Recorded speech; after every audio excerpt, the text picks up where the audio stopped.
Now, thank you for joining us. East African governments have been urged not to ban imports in order to safeguard their livelihoods. Now, according to a report by the Mitumba Consortium Association of Kenya, mitumba imports have increased by 139% over the last year, with the sector now employing over 3.4 million people across East Africa. Noah Kipkemboi reports.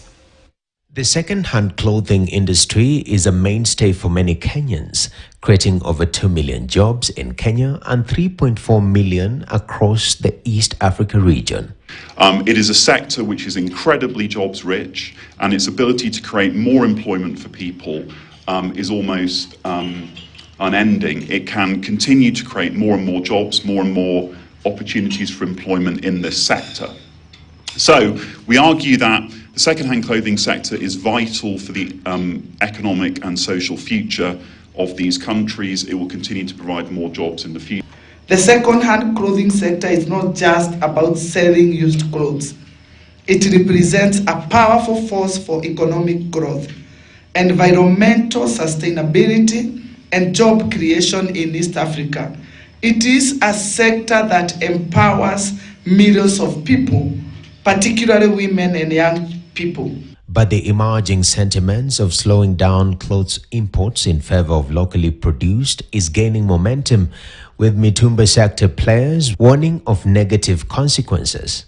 To argue that we need less second-hand clothing in order to revive the domestic textile production industry is, in our view, a mistake, because there is no evidence that weakening second-hand clothes would lead to a revival in domestic textile manufacturing. Mitumba cannot and does not undermine manufacturing in Kenya.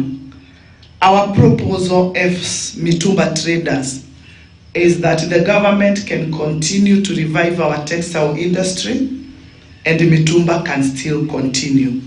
They can compete.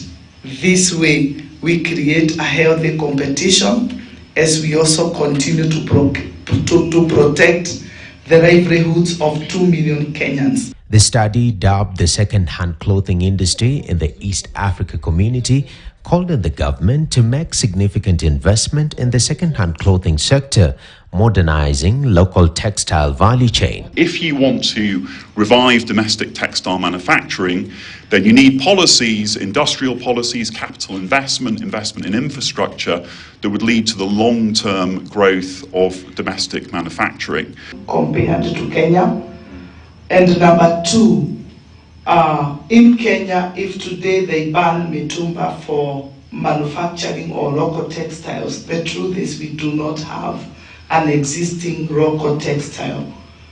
It would mean that we stop buying from the Western and we start buying from the East, because that's where you get the fabrics to make our new clothing in Kenya.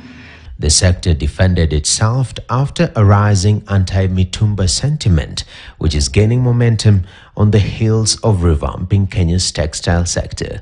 Noah Kipkemboi, KTN News. Now, Kenyans across the country can now breathe a sigh of relief following the lowering of the